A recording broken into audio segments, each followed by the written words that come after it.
This is Mandy with Scott Leroy Marketing. Today I'd like to show you how you can delete or edit a saved search within your MyKW app, also known as the consumer mobile app. It's the white background with the red KW that you can see at the top of the screen here. So we're going to go ahead and touch the app. If you're not already logged in, go ahead and make sure that you choose the sign up or log in option and go ahead and log into the app until you see this screen here that is our home screen.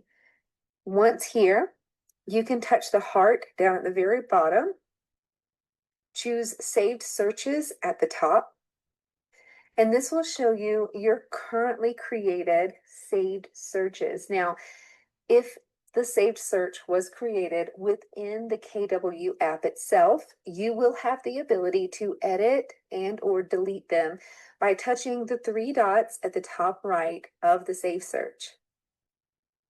Here you'll see the option to edit saved search, which I'll show you first. It will bring you into the settings for this particular search, and you can go ahead and make changes to whichever items you would like to change. We'll go ahead and put a 2 before the name as well, just to show the one that we've edited. And once done, click Save at the bottom. Now that particular saved search has been edited, and the next time a listing comes on the market that meets that criteria, it will go ahead and send that out based on your notification settings. You can also touch the three dots again at the top right and choose Delete Saved Search if you would like to remove it altogether.